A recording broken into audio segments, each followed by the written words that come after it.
Hello, glad to be with you on the comprehensive news package for the day on Ogtv. My name is Adewale Dosumu. The highlights. Ogun State Governor Prince Dapo Abiodun resumes office, embarks on familiarization tour of ministries, departments and agencies. President Muhammadu Buhari travels to Saudi Arabia to attend OIC summit.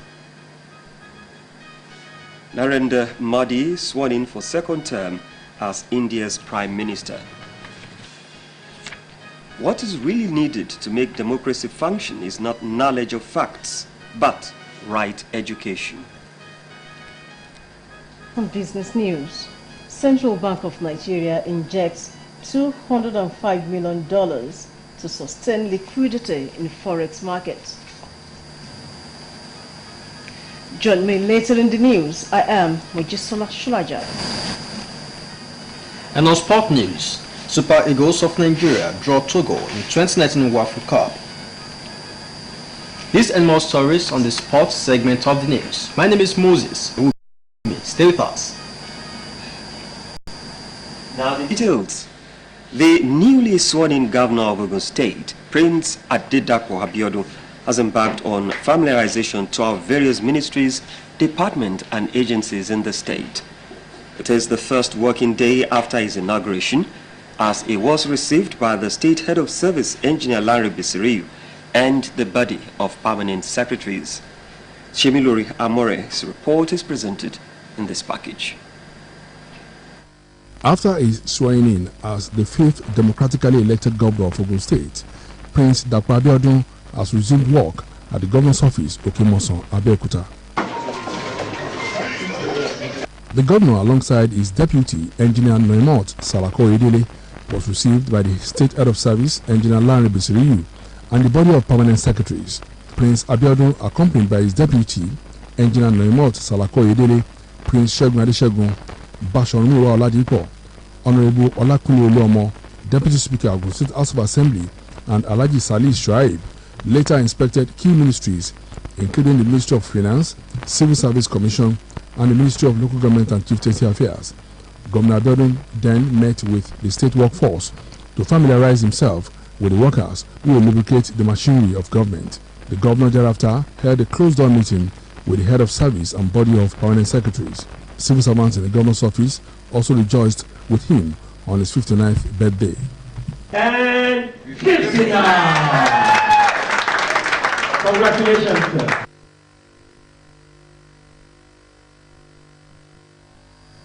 Barely 24 hours after his swearing in as the 5th governor of Ogun State, Prince Dapo Abiodun swung into action as he presided over a closed-door meeting with security chiefs in the state. Top on the agenda of his meeting was addressing issues of security in the state. Addressing newsmen, Governor Dapo Abiodun states that he will protect the unprecedented and proud legacies of the state in the area of education, infrastructure development, and economy.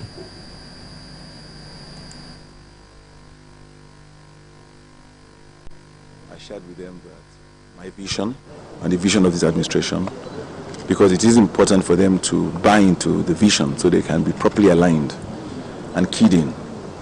I told them that good governance is very priority to us, and under our good governance vision, we are not only going to ensure that we empower our local government institutions, but we are going to strengthen them so that they can perform their functions as enshrined in the Constitution.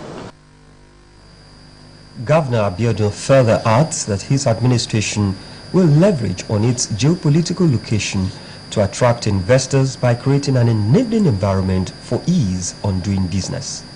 We must ensure that we pay salaries on time.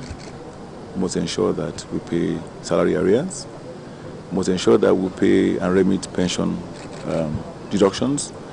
You cannot say you are standing for good governance and those kind of things are not taken care of. You will not be taken seriously by both national and international funding organizations and multilateral agencies.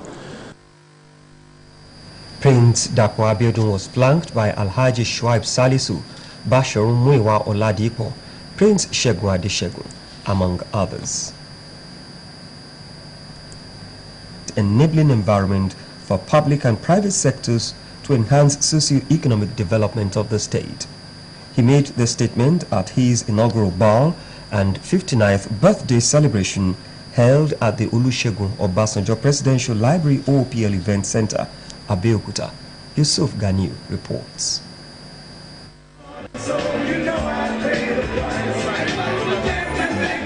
It was double celebration for the Ogun State Governor, Prince Dr. Dapo Abiodun, as he celebrated his 59th birthday and inauguration as the 50th Executive Governor of the state.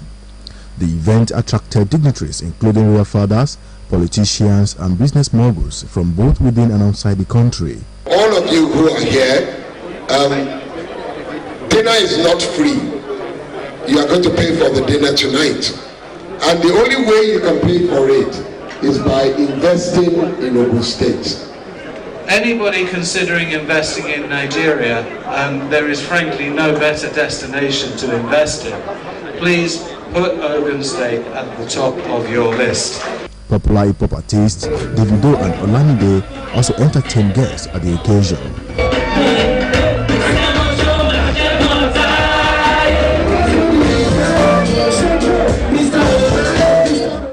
Personalities from all walks of life described the new Ogun State Governor as humility personified and one whose intellectual capacity will improve the economic activities of the state. And I think he's hardworking and we have confidence he will do well in our state. The development of Ogun State should actually be accelerated far beyond any other state in Nigeria, because the opportunity for growth and for expansion is phenomenal. With that speech, I believe the governor is ready to work to turn everything around in this Ogun State. I'm much more convinced that we have a new, improved Ogun State staring us at the face through and in the person of Prince Dapo Abiodun as governor of the state. He's a God-fearing person. He's somebody that has the love of his people at heart.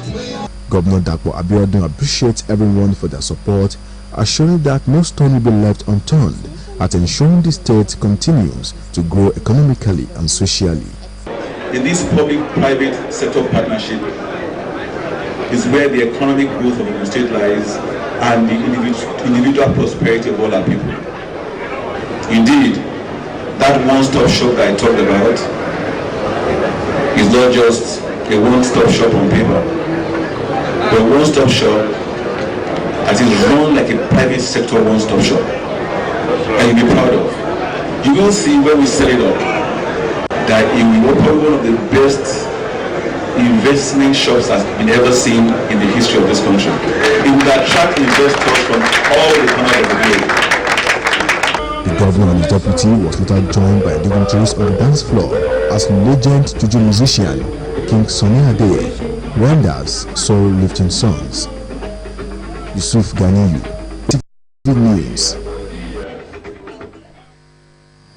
Education, agribusiness, health, and youth unemployment are major economic and developmental growth challenges calling for the attention of the current administration as well as forming the crux of expectations of the people. This was the submission of discussant on an Ogtv current affairs program, Democratic Path, while speaking on people's expectations from the new administration in the state. The duo of Mr. Edi Aino, a public analyst, and Professor Helen Bodunde from the Civil Society Organization dwelt more on the challenges. You give them land, you give them, single-digit interest rate. I'm sure so many people, will go into agriculture, more so, especially graduates. When they can settle down, they become employers and so on and so forth. So that's very important. I think classrooms should be depopulated. Okay. The number, if you look at, even if we cannot meet up with UNESCO standard, but I think the classrooms, the students are too many in a class. Aside from the fact that it will be tedious and rigorous for the teacher, the student cannot get the best. Also, Honorable Remi Azan, spokesperson of Prince Dr. Dapo Abiodun, Governor of the state, speaks on the plan of the government to tackle these challenges. The common denominator for every development agenda we have in the various sectors is whatever we want to undertake must carry with it the prospect of employment generation, must carry with it the opportunities for economic development, and of course it must not be devoid of the content of good governance. So those three major things will drive every sectoral development agenda. The nobility in public service of the resident electoral commissioner in Ogun State, Professor Abdul Ganiu Olayinka Raji, has been recognized by the African Students' Union Parliament, ASUP, as a award of Pan-African Prize for Excellence was bestowed on him as a reward for his impact in the nation's electoral process. Presenting the prize, the 46th Speaker of ASUP, Right Honorable Abel Kewil, says Africans must be involved in the development of the continent. Charity James reports. The African Students' Union Parliament, ASUP, is an umbrella body that covers all student unions in 54 member countries, including Nigeria, with the objective of encouraging cooperation among member states' students. The presence of ASUP delegates at the INEC headquarters office, Abeokuta, was to honor the diligence with which Professor Abdulganiu Olayinka Raji and his team had conducted the last elections in the state, which was adjudged peaceful. Identifying that African leaders need to work with all zeals to promote peace, development and economic stability, the 46th Speaker of ASUP says Ogun INEC is worthy of emulation. We have taken our time to scrutinize the leadership style of Professor Abdulganiu Raji and have come to realize that you have committed your time to serve the common good, and it will be fair if we appreciate your efforts with this prestigious honor. For INEC Commissioner, who had also conducted successful election in Ekiti in 2018, Pan-African Prize of Excellence was bestowed on him. In his acceptance speech, Professor Abdulganiu Raji acknowledges the prize as a spur to be more diligent, adding that culture and tradition of Africans should be included in governance as a tool for checks and balances. In Africa, we have a very rich culture and tradition. And until we go back into those rich cultures and traditions and include them in our policies, we may not get anywhere. But in addition, we also have to thank the people of our states because they wanted this and got this. And that's why even after the election, just like we did in Ekiti, we dedicated the success of the election to the people of Ogun State. Meanwhile, aside the Medal of Honor presented to Professor Raji and a Pan Hall of Fame certificate, a Corporate Merit Award was also given to the management and staff of Ogun INEC. Charity James, Ogtv News. Still ahead on the news, President Muhammadu Buhari travels to Saudi Arabia for OIC Summit. Do join us for the reports of these and more later. Someone once referred to me as a common market woman because I'm a petty trader. They don't know that every day I wake up, I have plans for expansion and growth. They believe that even in 5 years, I'll still be in the market doing the same thing. Sometimes people don't see you for what you're really worth. As for me, I'm more than just a common market woman. At Access Bank, we see you not for who you are today, but for who you will be.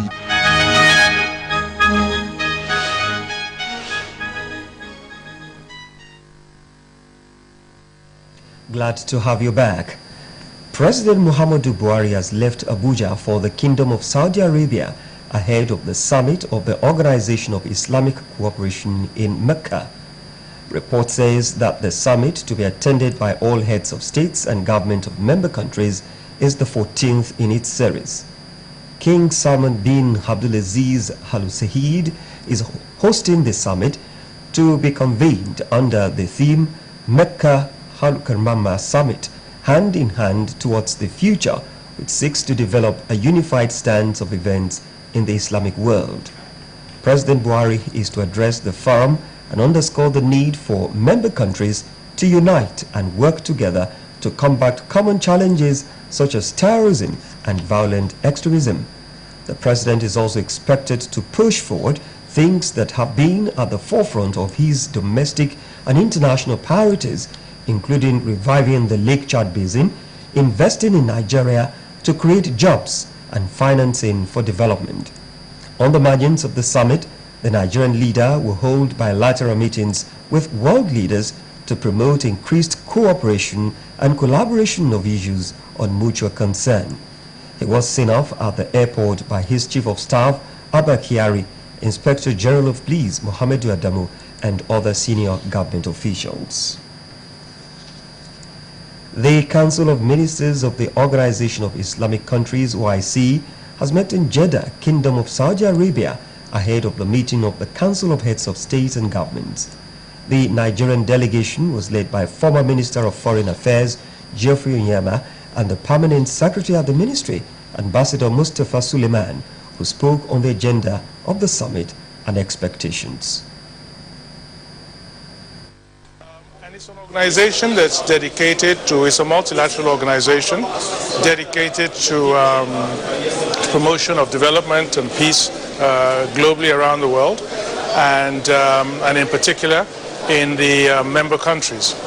Now the expectation all the time is that such forum will address these global issues as they relate to member states and try to define a framework for addressing such issues for both member nations and and globally also. The Senate has screened and confirmed Justice Abazi Sahid as President, Customary Court of Appeal, Federal Capital Territory, FCT Abuja. Sadiq was given an accelerated confirmation following announcement of his nomination by the Deputy President of the Senate, Ike Ekweremadu, at plenary. Ekweremadu put his nomination to a vote and it was adopted by lawmakers. Sadiq was screened and confirmed shortly after Ekweremadu read the letter seeking his confirmation. The leader of the Senate, Senator Ahmed Lawan, had moved Order 1B of the Senate Rule to boycott laid-down procedure of the time the 8th Senate had to wind up. Justice Sadiq thereafter read his resume and was asked to take a bow. The normal practice in confirmation of nominees was for the Senate to refer appointment for screening. The 8th Senate on Thursday concluded its business session and adjourned till 6th June for valedictory to mark the end of the session. The Deputy President of the Senate, A.K. Ekweremadu, who presided over the plenary, made the announcement at the end of the day's session. In his remarks, Ekweremadu thanked the lawmakers for contributing immensely to the success of the 8th Senate. He urged them to turn out massively on June 6 to officially bring the session to a close. The 8th Senate, which was inaugurated on June 9, 2015, will be coming to an end after its valedictory session to pave way for inauguration of the 9th National Assembly. Nigeria operates a bicameral government with the Senate as the upper chamber, as it's made up of 109 lawmakers with equal representation of 3 lawmakers from each of the 36 states. Chairman of the Nigeria's Governors Forum, NGF, Dr. Kayode Fayemi, has described the 20 years unbroken democracy in Nigeria as positive. He said this in a television interview that although the nation has not attained the best of heights, it has recorded a significant improvement. Dr. Fayemi added that the balance sheets of democratization in Nigeria is more positive than negative. Life is not just about positives, it's also about negatives, which have balance sheets and makes us the difference. The NGF chairman said his roles in journey from the military days through the emergence of sustainable democracy puts him in a better position to appreciate the value of democracy. He explained that It is a process, stressing that some developed countries in the world have yet to achieve a perfect democracy. According to Dr. Fayemi, there is no way reversal and challenges will not be encountered by the good news that democracy has continued to improve in the country.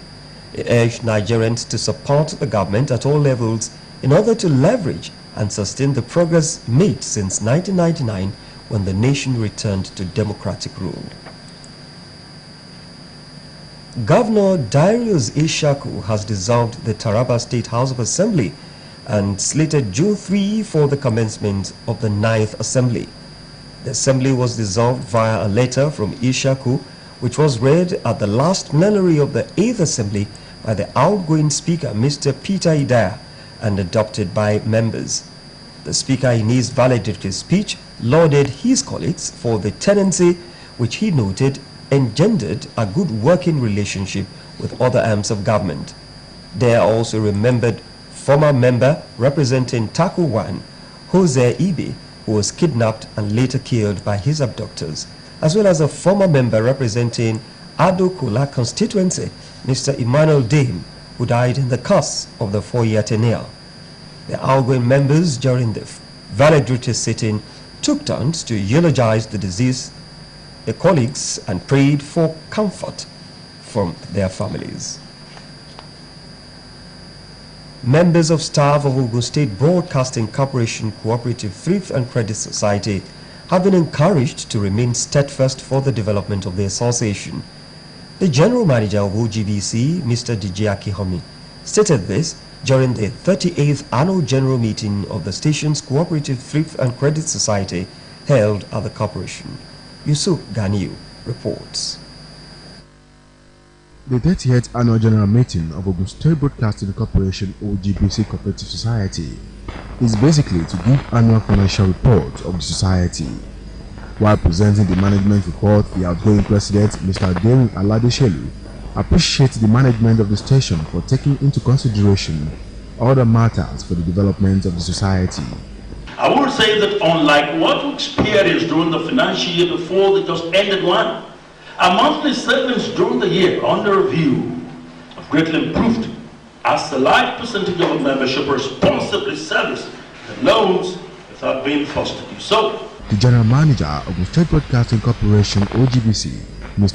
Akinomi, urges the members of the cooperative society to embrace unity and stand firm for the progress of the society. Paying of debt or loan is not an easy thing, and you have to be really ungentlemanly to get those things. The newly elected president of OGBC Cooperative Society, Mr. Lawal Lukman, promises to discharge his responsibilities to the best of his ability. So I give thanks to all members of the cooperative for the strong support, belief and trust they have in me for nominating me as the new elected president. Presentation of gifts to the outgoing president of the Cooperative Society, Mr. Derin Aladeshelu, wrapped up the event. Yusuf Ganiyu, Ogtv News. Statistics have shown that Nigeria accounts for 60% of 10,000 illegal migration cases. Some Nigerians, while speaking to our correspondent, Ife Sholuade, agreed that there is need for collaborative efforts from security agencies towards bringing offenders to justice. Details of his report are in this package. Every nation has laws that control and regulate how people come into our territories. But when people move into another country or regional area to settle, it is referred to as migration. However, when migrants move into another country without the authorized permission, it becomes illegal migration. According to respondents, most illegal migrants are people with ambition and motivation, which often fuels their desire to migrate for better life. Inconveniences generally can lead to so many people regretting being in one country and maybe desiring to go to another country. Even though we don't have the best possible materials here, everybody is looking for how to benefit himself economically. Most times, they migrate to the perceived better countries as a result of war, political persecution, and most importantly, economic reasons. Let's take Nigeria as a case study. The people that are leaving Nigeria are the best.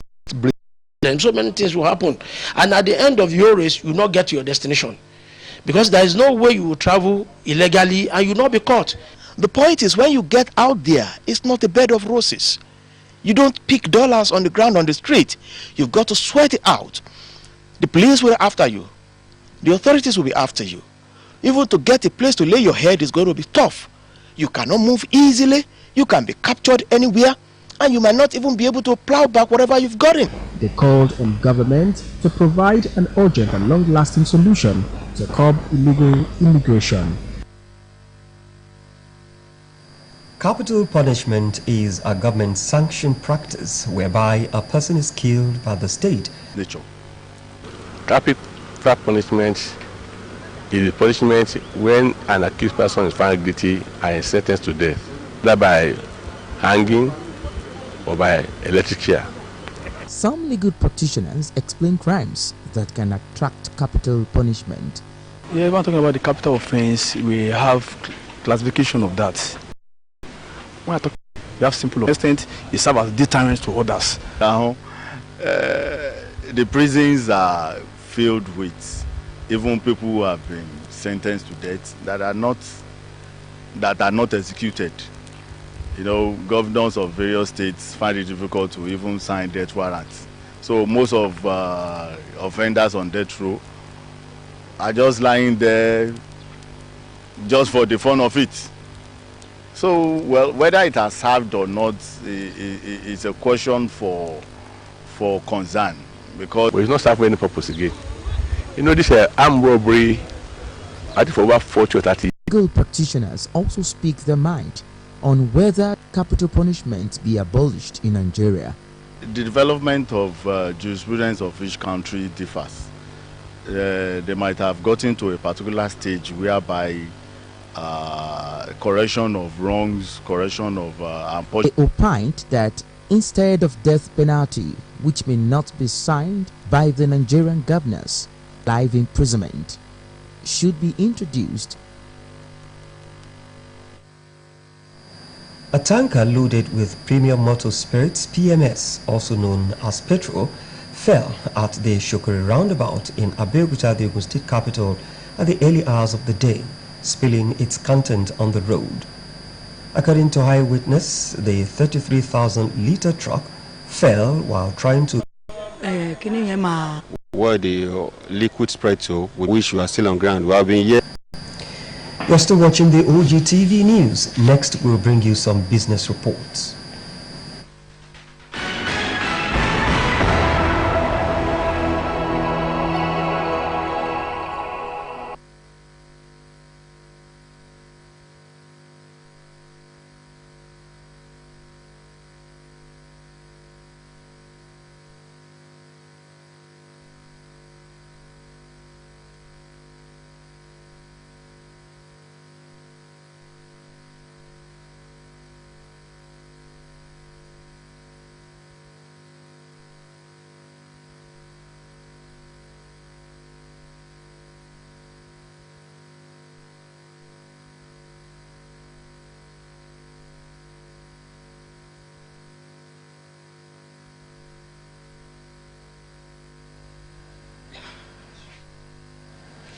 This is the business segment of the news.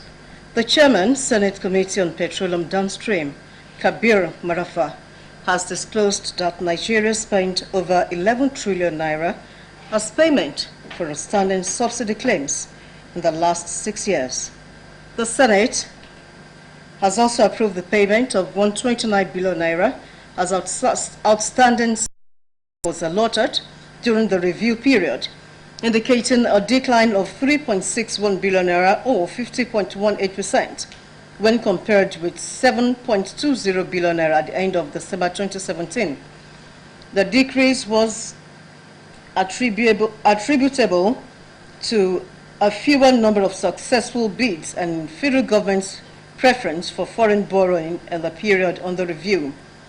The new issues were for 2 and 3 years, and the coupon rate applied ranged from 9.48 to 12.40% and 10.48 to 13.40% for the 2 and 3 years, respectively. The range of coupon rates in 2017 was higher, between 11.74 to 13.82% and 12.74 to 14.82 for the 2 and 3 years, respectively. The Central Bank of Nigeria injected the sum of $205 million into the interbank foreign exchange market in its continued push to sustain liquidity. Figures obtained from the CBN indicated that authorized dealers in the wholesale segment of the market were offered the sum of $100 million, while the small and medium enterprises segment received the sum of $55 million. The sum of $50 million was allocated to customers requiring forex for invisibles such as tuition fees, medical payments, and basic travel allowance, among others. The Director, Corporate Communications Department, CBN, Mr. Isaac Okorafo, said that the bank's effort had helped to guarantee stability in all the exchange rate windows. To take a second look at the cut and the resultant addition of 90.33 billion naira to the original 8.83 trillion naira budget estimate presented by President Muhammadu Buhari to the legislature. This was disclosed by the Minister of Budget and National Planning, Senator Udoma, in Abuja at the 2019 budget breakdown session. The President also intends to seek the leadership of the National Assembly for a smooth process going forward and the collaboration in achieving January-December fiscal year budget cycle. And that ends business news. Thanks for watching. Back to Wale.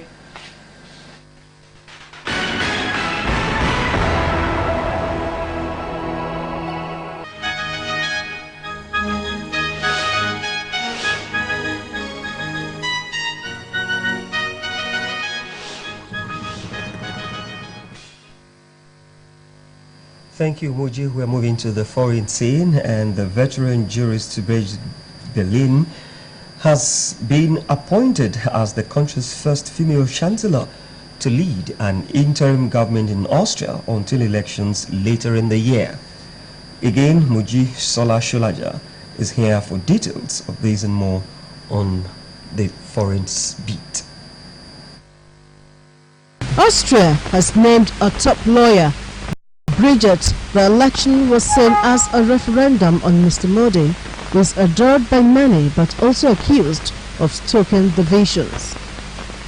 The Philippines is returning huge amount of waste which it says was illegally shipped by Canada, mislabeled as recyclable plastics.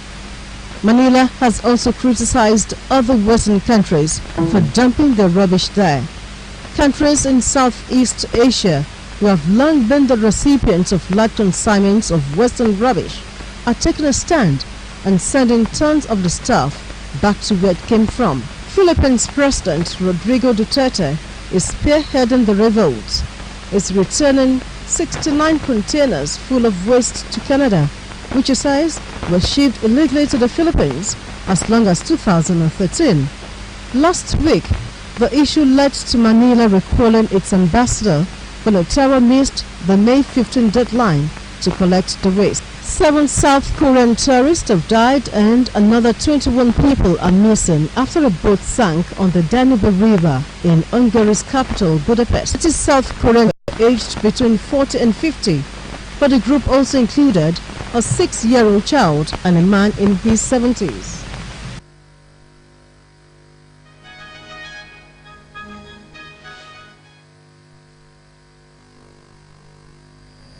Thank you, Muji. Sports is next, and Moses Ojeomi is standing by with details.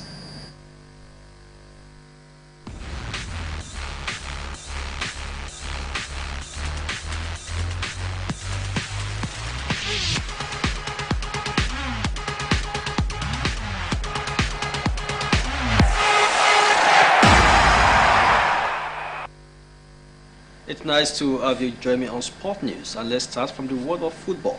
Super Eagles of Nigeria will open the 2019 UEFA Cup of Nations campaign when they face Togo and Senegal this September.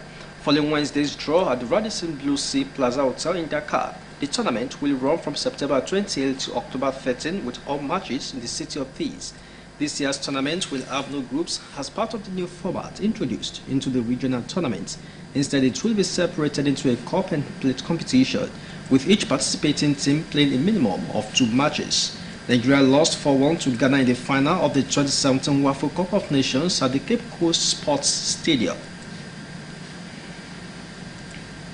And let's switch gear to Europe, where Arsenal manager Unai Emery has suggested that some players will have to leave the club following their 4-1 loss to Chelsea in the Europa League final in Baku. The crushing defeat means Arsenal will not be competing in this next season Champions League after their 5th place finish in the Premier League, with the club instead facing a 4th successive year in the Europa League.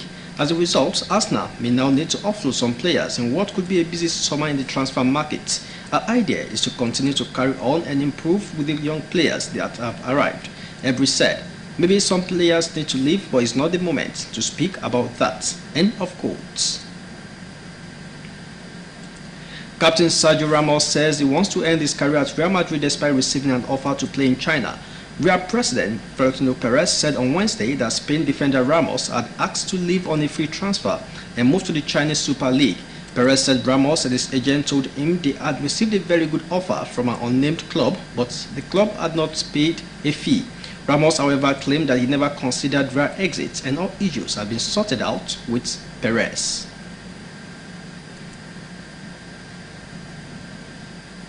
And now to tennis. World number 1 Novak Djokovic gained a routine win over loser Henri Laxonnet to move into the 3rd round of the French Open. Djokovic, who won the 2016 competition, secured a 6-1, 6-4, 6-3 victory on court losing Leglin in Paris. He is aiming for his 2nd Grand Slam title of 2019 after winning the Australian Open in January. The Serb will play unseeded Italian Salvatore Caruso after he knocked out France's 26th seed Gilles Simon. 4th seed Dominic Thiem, the runner-up last year, also moved into the round 3 with a 6-3, 6-7, 6-3, 7-5 win over Kazakhstan Alexander Pavlik. And before I go, let me quickly inform you that it's 1 goal apiece between Nigeria and Ukraine in the Under-20 World Cup in Poland. And that's it on Sport News. Over to you, Wally.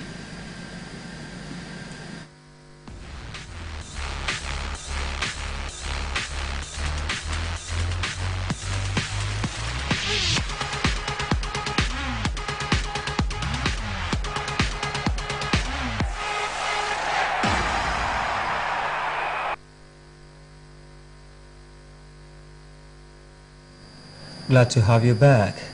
Veteran Muslim journalists, columnists, and former chairman editorial board of the Vanguard newspaper, Alhaji Kola Muslim Anima Shawi, is dead.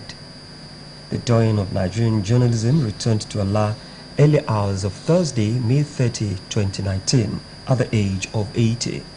The chairman, Lagos State Council of Nigerian Union of Journalists, NUJ, Dr. Kazim Akerete, confirmed his passing away in a release. Time now to serve you the weather forecast for Friday.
Just enough time to take you through the words of Mahatma Gandhi, which says that what is really needed to democracy function is not knowledge of facts, but right education.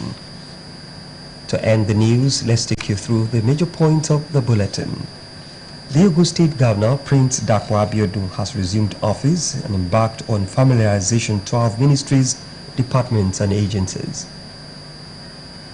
President Muhammadu Buhari has traveled to Saudi Arabia for OIC Summit. On the business segment, the Central Bank of Nigeria injected $205 million to sustain liquidity in forex market.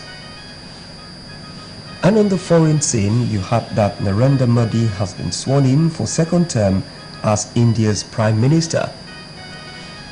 While on sports, you heard that the Super Eagles of Nigeria have drawn with Togo in 2019 WAFU Cup. That concludes the news. We do hope that you've been reliably informed. Let's do it again together tomorrow. It's goodbye.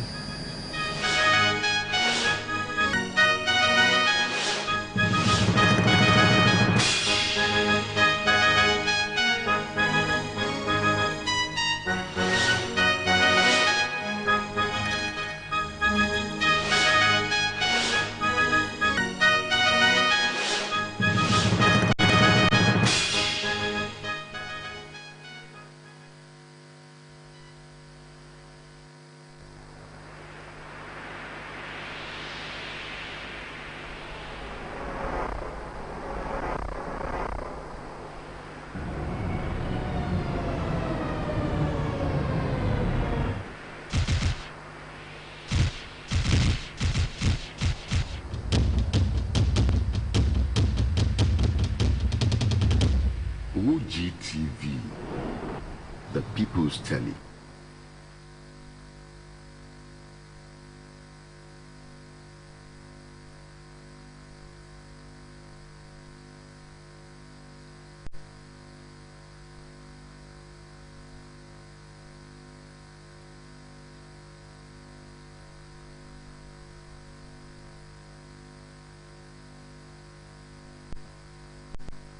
The board secretary, management and the entire staff of Ogun State Universal Basic Education Board, SUBEB, heartily congratulate Your Excellency Dr. Prince Dapo Abiodun as the Governor of Ogun State and his Deputy Engineer Noimot Oyedele Salako on your inauguration. We are overwhelmingly excited about the change that is forthcoming.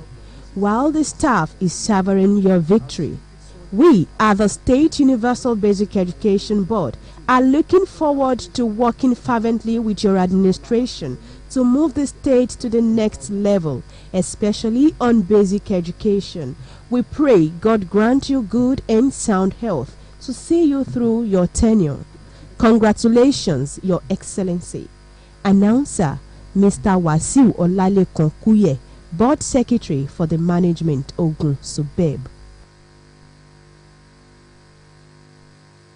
The management, entire staff and students of Moshood Abiola Polytechnic, Ojere Abeokuta, heartily felicitate with His Excellency Prince Dapo Abiodun on his inauguration and swearing-in ceremony on Wednesday 29th May 2019 as the Executive Governor of Ogun State.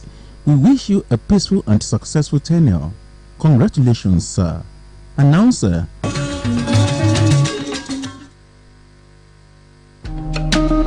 I, Chief Tolu Odebi, Senator-elect, Ogun West Senatorial District, on behalf of the good people of Ogun West, heartily felicitate with Prince Dr. Dapo Abiodun, MFR, and Engineer Noimot Salako Oyedele on their inauguration as Governor and Deputy Governor of Ogun State.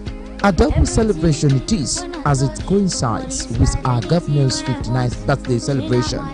I wish you more of outstanding successes and positive impact as you begin a fruitful journey in transport. Cruise you elect Ogate Prince Shuremekun, Acting General Manager, Ogun State Agricultural Development Corporation. The management, staff, and students of the Gateway ICT Polytechnic, Shapade, Ogun State, congratulates the Executive Governor of Ogun State, Prince Dapo Abiodun, MFR, on his first day in office, which also coincides with his 59th birthday anniversary. We pray for achievement-filled tenure in office and beyond. Hearty congratulations, sir. Announcer Dr. I.K. Oyeyinka